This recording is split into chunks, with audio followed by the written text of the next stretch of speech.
kemudian apa pesan yang disampaikan dari cerita tersebut?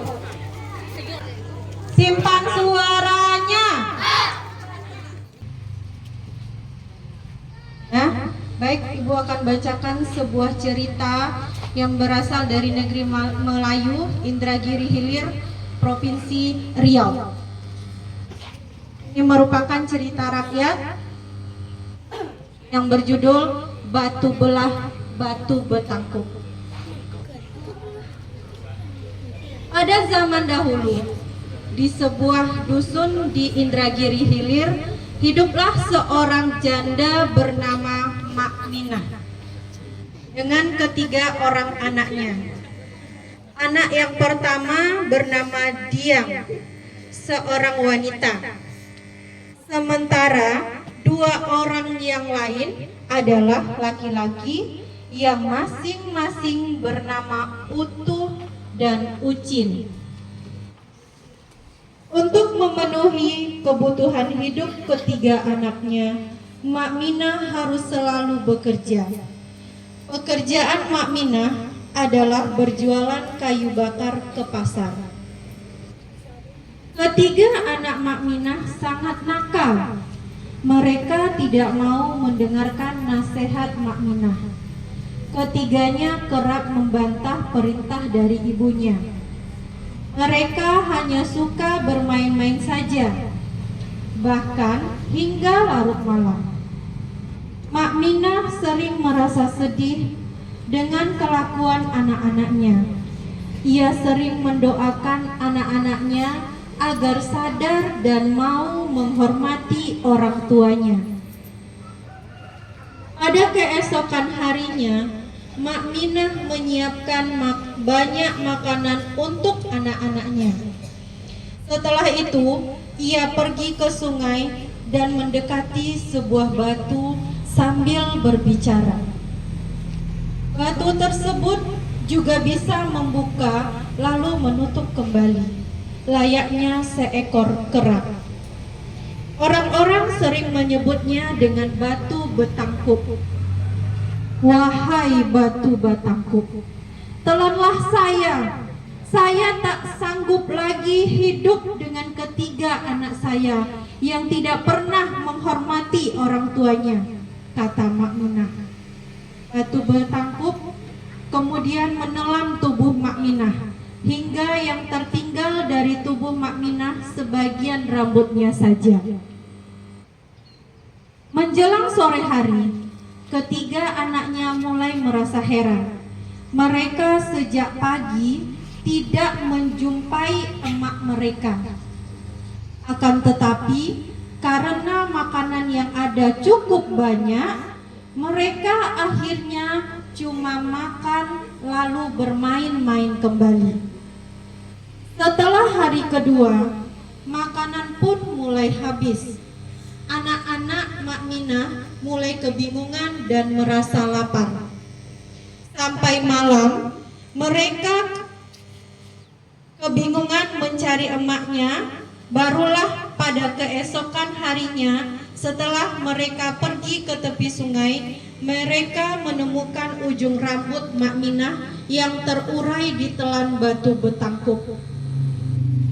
Wahai batu betangkup, kami membutuhkan emak kami.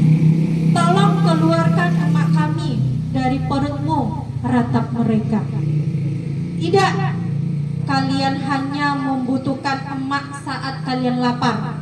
Kalian tidak pernah menyayangi dan menghormati emak, jawab batu betangkup. Mereka terus meratap dan menangis. Kami berjanji akan membantu, menyayangi dan menghormati emak, janji mereka. Akhirnya batu betangkup pun mengabulkan ratapan ketiga anak Mak Minah. Mak Minah dikeluarkan dari tangkupan batu betangkup. Mereka pun menjadi rajin membantu emak dan menyayangi Mak Minah. Akan tetapi, hal tersebut ternyata tidak bertahan lama. Beberapa waktu kemudian, mereka berubah sifat kembali seperti semula. Suka bermain-main dan malas membantu orang tua. Mak Minah pun kembali sedih. Ia lalu mengunjungi batu betangkup di tepi sungai. Ia kemudian ditelan lagi oleh batu betangkup tersebut. Anak-anak Mak Minah masih terus sibuk bermain-main. Menjelang sore hari, barulah mereka sadar bahwa emak mereka tak ada lagi. Mereka pun kembali mengunjungi batu betangkup di tepi sungai sambil meratapi meminta agar emak mereka dikeluarkan oleh batu betangkup. Akan tetapi, kali ini batu betangkup sudah marah. Ia lalu berkata, "Kalian memang anak nakal. Penyesalan kalian kali ini tidak ada gunanya," kata batu betangkup sambil menelan mereka. Batu betangkup pun masuk ke dalam tanah dan sampai sekarang tidak pernah muncul kembali. Nah, itulah cerita rakyat yang berasal dari Provinsi Riau, tepatnya di Indragiri Hilir. Nah, judulnya tentang apa? Batu belah batu betangkup. Apa pesan moral yang disampaikan oleh cerita tadi?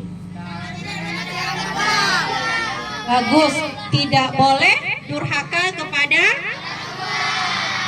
kewajiban kita sebagai anak apa? Bagus, kita harus menghormati orang tua kita. Selain itu apa lagi? Sehari-hari apa sayang? Menyayangi orang tua. Apalagi? Membantu orang tua di rumah. Nah, sekarang apa contohnya? Kalau kita mau membantu orang tua kita di rumah, membantu menyapu. Apalagi? Cuci piring bagi yang sudah bisa. Apalagi? Nah, sekarang ibu mau tanya, siapa yang sudah melakukannya? Luar biasa. Bagi yang belum, ketuk lagi pintu hatinya supaya mau membantu orang tua kita. Silakan turun tangannya sayang. Apakah ada ananda ibu yang tidak mau atau cuek saja dengan orang tuanya di rumah? Pulang sekolah, lempar tasnya, lempar sepatunya, kemudian kabur keluar main sampai hingga larut malam. Ada? Alhamdulillah tidak ada. Mudah-mudahan pesan moral dari cerita tadi bisa ananda semua lakukan dengan baik dan dengan sungguh-sungguh, dengan ikhlas.